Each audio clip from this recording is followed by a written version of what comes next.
there, Griff Hamlin here from Blues Guitar Unleashed. Welcome and thanks for joining me. In today's video, we're going to talk about something, I'm going to say blues rule number one, blues soloing rule number one, which I've probably, you've heard it from me before, but it's a very simple rule. Don't start your licks on beat one. Now, this is, you might hear that and think, I've never heard that before. Okay, good, let's handle that. Blues is fundamentally a call and response type of music, right? So, traditionally speaking, the call, the chord, would be on beat one, the response would come after. Now that's not to say that you can't play on the first beat. You can have a lick that maybe starts a little bit ahead of time. It's called a pickup. We do that often. It's very, very common. You can have a lick that starts after. It could be on the of one or beat two or beat three. There's a lot of variety. You can play across beat one of the next bar. That's okay too. It just doesn't sound good when you play on beat one. It just kind of sounds ploddy and a little bit stale. But how do you fix it, right? And so that's what I want to show you today. Let's take a very, very simple box one lick that you've probably played before. And I'm picking something very, very simple because I don't want to have to do tab, and I don't want to have you take a bunch of time and miss the forest for the trees. So this is a very simple lick. It's box one, key of A, right?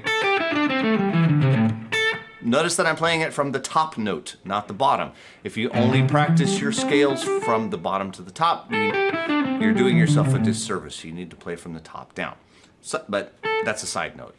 I'm gonna start from the A, G, E.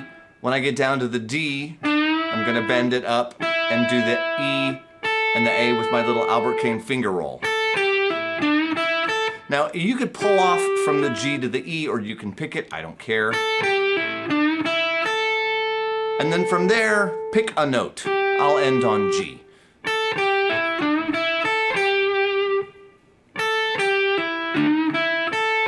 Now this is a very standard, common, everyday move that as a blues soloist you're gonna make. You're gonna make this move a lot. If you can't do it and do it comfortably, now's the time. Because like I said, you are gonna do this a lot. Take a little gain down here for you. So 1 and 2 and 3. Okay, so it does. It starts on beat one. 1 and 2, 3 and 4 and 1 and 2 and 3. Right? That's the whole lick. So make sure you can do that. 3, 4, 1, 4. So maybe play this a few times. Okay, now, what we're gonna do, the easiest way to get this off of beat one is simply to add a couple of notes before it, a pickup, we commonly call it. Now, the easiest pickup, right, is gonna be just one note. I hope that's obvious, right? Even if we add just one little note before it. Now, if we're playing, 1 and 2 and 3 and 4 and that of 4, or if you say 4 triplet, the let part of beat 4, that is where this extra note will go. So we got to think to ourselves, okay, well, what scale are we using right now? We're using the A minor pentatonic or the A minor blues. Doesn't matter which one, they're basically the same. So if that is my first note, I want to approach it probably from just whatever the closest scale tone is below, right? So now it'll be 1 and 2 and 3 and 4 and 1 and 2 and 3, right? 1, 2, 3 and 4 and 1 and 2 and 3 and 4. If I wanted to come in even, maybe get a couple more notes, I could start on 4 and, the and of 4. And in which case I'd now need 2 notes from the scale to lead to my starting position. 4 and 1. I'm just literally taking the closest 2 notes in the scale. So now I'd have 1, 2, and 3, and 4, and 1, and 2, and 3. 4, and 1, and 2, and 3. I could even go so far as to do 3 notes. Right? And now I would have to start on beat 4. If you count backwards from 1, before that is going to be the of 4, before that'll be the and of 4, before that'll be 4. So 1, 2, 3, and 4, and 1, and 2, and 3. And when you get to that point, right, I might even do the little bend. You know, you probably have moves. I've done a video on blues moves that are very common. Many of them are only 3 or 4 notes. You may have another little move of some sort that you want to put in there, right there. And you can absolutely do that. But you can see that all I've done is just back up some number of counts, right? Now, I don't have to play a note on every single count. If I want to add a little variety, let's say that I want to come in on beat 4. I'm going to do my pickup on beat 4, but I don't want to play 3 notes. I just want to play 1. So I'd go 1, 2, and 3, and 4, and 1, and 2, and 3. And that would be just fine. I could even get a little bit trickier about it. I could do that just on the and. 1, 2, 3, and 4, and 1, and 2, and 3. And that is actually one of my personal favorites, is to start on the and. It's an unusual place.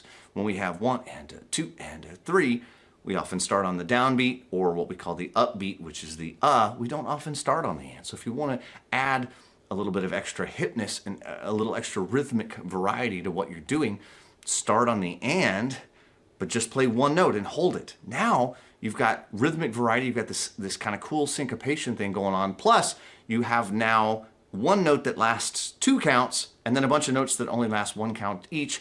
You have more variety. It's gonna sound better when you do that, okay? This is an incredibly easy way to make your licks all sound better.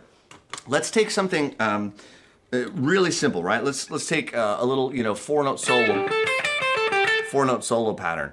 1, 2, 3. How's that for simple?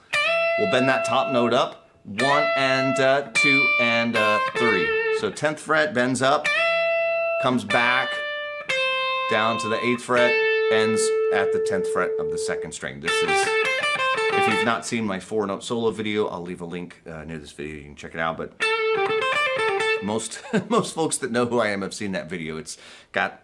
There's 2 or 3 versions of it with 3 or 4 million views between the 2 or 3 of them. So most people know that one. But if we're going to do that, 1, and 2, and 3, and 4, and 1, and 2, and 3, and 4. So again, that's our pattern. That's our note. That's our pattern. So if we just want to play 1 note ahead, it'll be the one right next to it. 3, and 4, and 1, and 2, and 3. Right? Or if we want to put 2 notes, 3, and 4, and 1, and 2, and 3. Or if we want to put 3 notes, 3, and 4, and 1, and 2, and 3. And you can do all kinds of wacky stuff like 2, and 3, and 4, and 1. So like I can have that one be 4, and that one on right? The sky is the limit. And I know that's an expression that's probably overused in this instance, but this is where your creativity comes in. It doesn't really change your lick, right? And I see a lot of licks. You've probably learned a bunch of licks that you're playing on beat 1. I do see this a lot, particularly with newer soloists. It's comfortable. Beat 1 is sort of, particularly when you're soloing, it's hard to count. You're on a bandstand, with a band, it's loud, or you're playing with a jam track. It's hard to make yourself 1, and 2, and 3. I get it. We all kind of resort to that feel, that inner feel.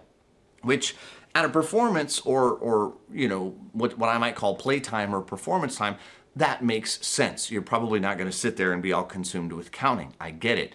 The downbeat is going to feel really, really comfortable. And so you're going to tend to start everything there. All I want you to do is just get yourself one beat heads up, just one beat ahead, and squeeze in one or two on that or on that and is my favorite, or on for and. And this is something that if you practice it at home and you just kind of get the feel for it with some of your best licks. These are, you know, the stuff that you can play with your eyes closed, right? If all else fails, right, you should have 2 or 3 of those licks that you play, you know, like all the time. And you're probably sick of hearing them. You're probably sick of hearing yourself play them. I know I have some of those that I play them all the time. I'm like, oh, here I am playing that one again. I get it. But those are the licks that are your vocabulary. And so when you do this to those licks, assuming they currently start on beat 1, it really, really can make a difference. So try it out for yourself. Play around with it in your own practice space. Let me know how you dig it.